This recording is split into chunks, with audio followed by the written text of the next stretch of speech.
Hi, I'm Reverend Theresa Crabtree, and I'm the creator of the SoulCleanse, which is a powerful method of releasing dark entities and non-beneficial energies. A lot of people come to me for a soul cleanse because they're being harassed by dark entities. In this video, I'm going to share information about various ways humans become vulnerable to dark entity interference. I will address these vulnerabilities alphabetically. This is part 3 of the video series. Along with each vulnerability, I'm sharing ways you can stop the interference and empower yourself. Each of these tools and suggestions can be applied to other areas of vulnerability. Thus, it's important to watch all 3 videos in their entirety. If you need help getting rid of dark entities, then you can request a soul cleanse from my website at theresacrabtree.com. Let's begin with people. Oftentimes, other people may purposely or unknowingly contaminate you as a result of the dark entities attached to them. The dark entities around them can read your subconscious mind and the emotions stored in your body from unresolved trauma. The dark ones will use this information to prey upon your weak areas. Some entities will stay with one human, but cause havoc between any people they're energetically connected to. These entities can jump from one person to another, which happens more often when directly communicating with them, either in person or not. Thus, be mindful of who you hang out with. Limit your time with family members who tend to be continually negative or nasty. Set parameters with them and let them know the new rules. Keep it simple, such as, "I don't like the way you're acting right now. We can talk another time." Then leave. No further discussion, or they'll continue to hook you into the same behavior. Don't try to change them. Keep the focus on being the best you can be. It may be time to let go of friends who bring you down and are not trying to uplift themselves. With negative bosses and co-workers, be as pleasant as you can be and visualize working happily with everyone associated with the workplace. Be careful not to judge them or place expectations that they'll not be able to meet. Keep yourself grounded and as pleasant as you can be so you don't get caught up in their negative energy. And avoid hanging out with gossipy people. If you can't get them to change the subject to something more positive, then gracefully get yourself out of the conversation. It's also important not to be concerned about what others say about you. Keep in mind that other people's opinion of you is just that, their opinion. You do not have to defend yourself or try to change their minds. Instead, just be true to yourself. You may want to post the most popular reminder for yourself and others to read. Great minds discuss ideas. Average minds discuss events. Small minds discuss people. Places where people are high or drunk, such as bars, parties, and concerts, can be a breeding ground for dark entity interference. If you get high or drunk, you'll make yourself even more vulnerable to the entities attached to those around you. Problems can arise when in areas where there are large groups of people, such as malls and public events, as well as places where there's been criminal activity or other heavy energy sites like battlefields. Whenever you're in any of these types of places or around people who have creepy energy or emotionally out of control, intentionally create a protection shield around your energy field. You can do this silently or out loud. Listen to your intuition. If you feel it's best to leave, then do so as quickly and gracefully as you can. In order to help heal any imbalances with other people, I offer an exercise called the Heart Connections, which you can find on my favorite resources page of my website. Essentially, the exercise is about sending love from your heart to the heart of the person that you're having problems with. When these imbalances with others are healed, that makes it easier for divine love to flow through you. As a result, that makes it harder for dark entities to interfere. For the more love you have as your foundation, the less you will resonate with those who have lower vibrations. Pornography. When a child is subjected to pornography or any type of sexual activity before they're ready, it can wreak havoc in their lives. This is especially true during early childhood when they are molested against their will. Most children exposed to porn are introduced in their later teen years. They usually find the material in their home or at the home of friends or relatives. Sexual exploration is natural, and some soft porn with nudity but no sexual activity may be enough to satisfy their curiosity. However, with increasing exposure, porn tends to skew one's understanding of mutual pleasure and consent. Hardcore porn teaches the viewer that ridicule, force, and disrespect are normal. As one becomes more exposed to porn, They may mentally train themselves to only be able to climax when masturbating. This can create problems when they're with a partner. Like any addiction, when a person becomes obsessed with porn, they may seek harder porn in order to experience a higher thrill. This can create a whole host of problems that can affect their ability to have a respectful, loving relationship. Humans who are running porn businesses are heavily influenced by dark entities. When one reads or watches pornographic material, you can be sure that you've now gained the attention of non-human sexual predators who monitor these activities. An incubus or succubus may try to gain the attention of the human while they're watching the porn, when they're fantasizing, and during dream time. These entities have the ability to shape-shift into any form that their target will find alluring. As I mentioned before, if you have sensual dreams that are vivid and it feels like someone is in bed with you, immediately tell them to leave. Even if the dream wasn't due to an incubi, it's better to be safe than sorry. These types of entities will do all they can to get their target hooked on pornography, alcohol, and drugs. Once they gain the confidence of their target, they'll quickly become jealous, possessive, and aggressive. They'll cause havoc with any relationship that the human has, both sexual relationships and non-romantic ones.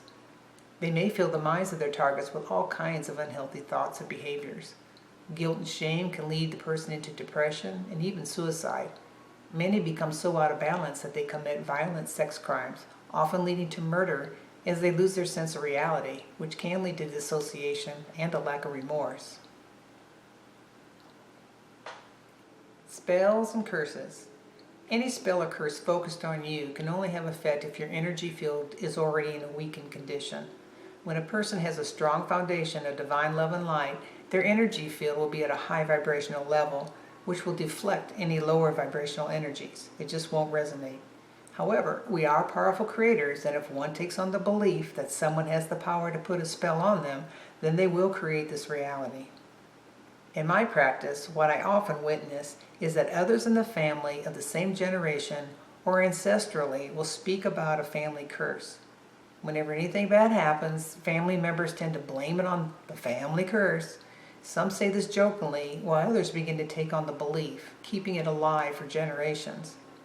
Many of my clients believe that someone they know has cast a spell or curse on them. When things start going wrong, they blame the spellcaster and thus live their life feeling like a helpless victim. In most cases, if not all, they already had a limiting belief of feeling like a victim, which made it easier for them to believe that someone outside themselves had power over them. Spells and curses are simply strong, intentional thoughts. Most humans at some point have sent strong thoughts to another when emotionally off balance. Have you ever felt sick or exhausted or dizzy after someone was yelling at you? That's the result of their strong emotions being blasted in your direction.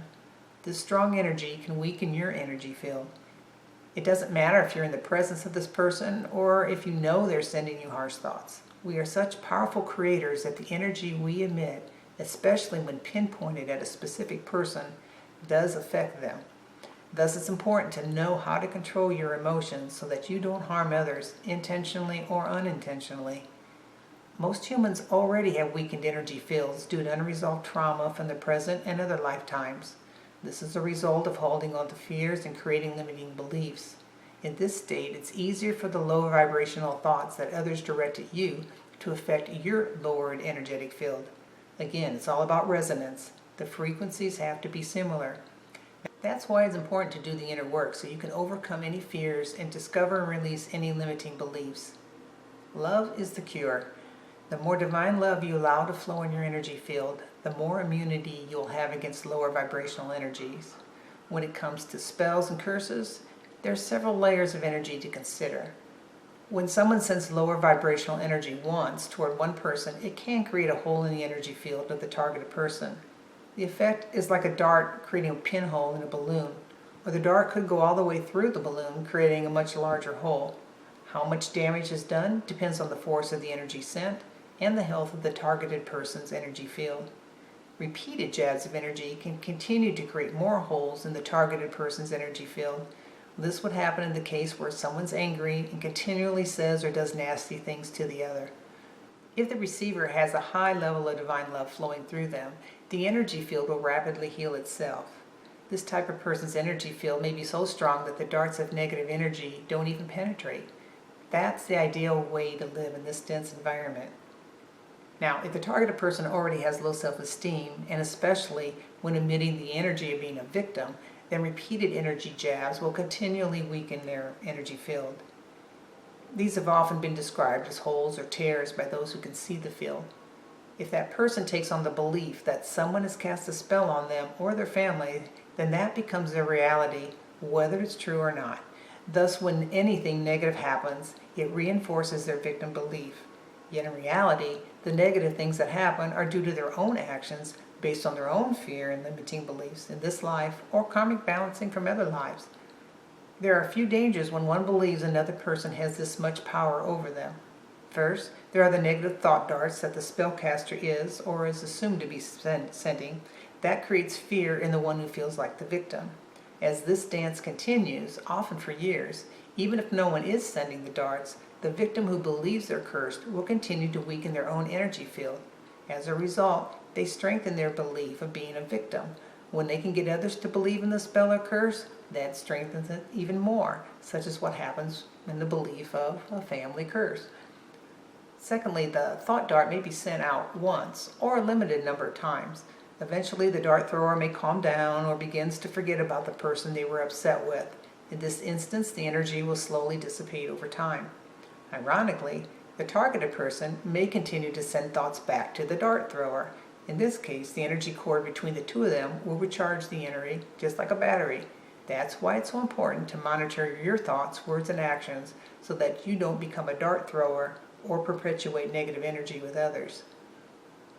Thirdly, some professional spellcasters may consciously or unknowingly call in dark entities to help them with their dirty work.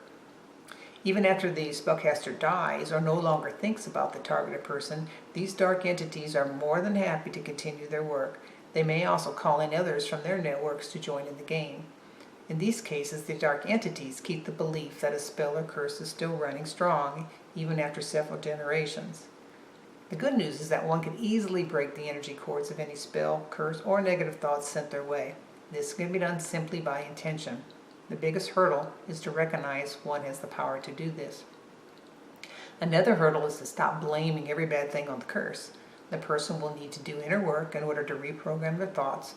They'll also need to take responsibility for the results of their own actions, reactions, and inactions. Additionally, they'll need to increase their ability to give and receive unconditional love, which may include forgiving the original dart thrower as well as forgiving the dark entities.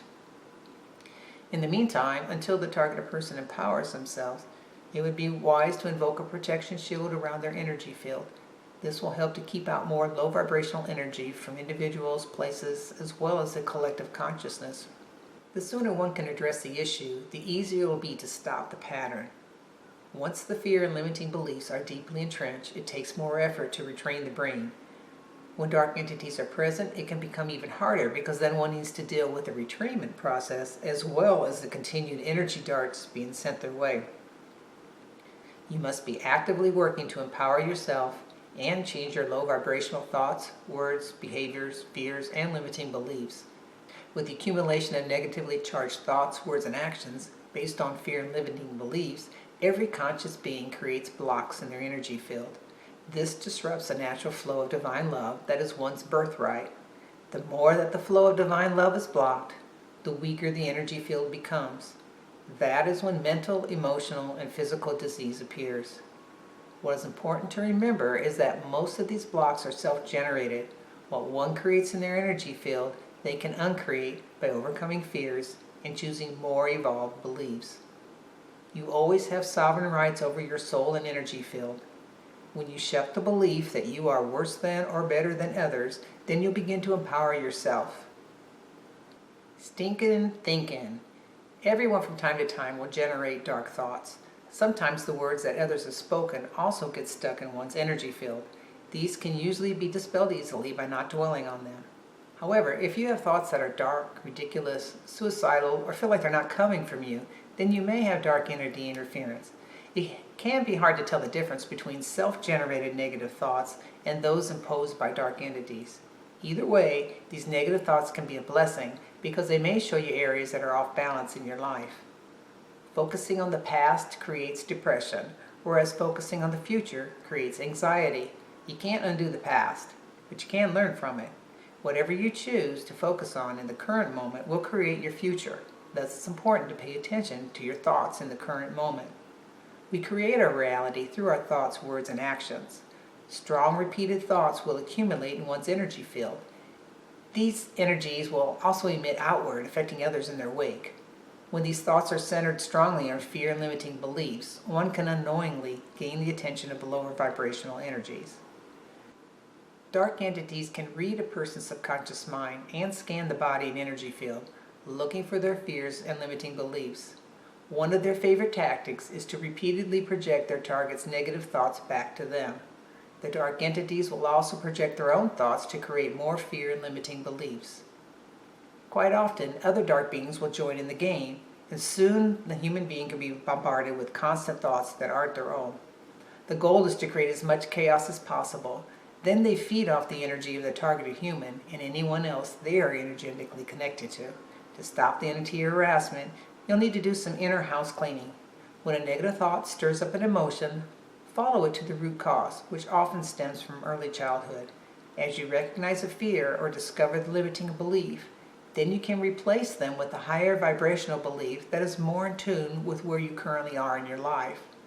The inner child healing exercise that I offer on my website works well for these situations. Negative thoughts that do not feel like yours could be projections from dark entities, or you may be picking up thoughts from other individuals, places, or from the collective consciousness.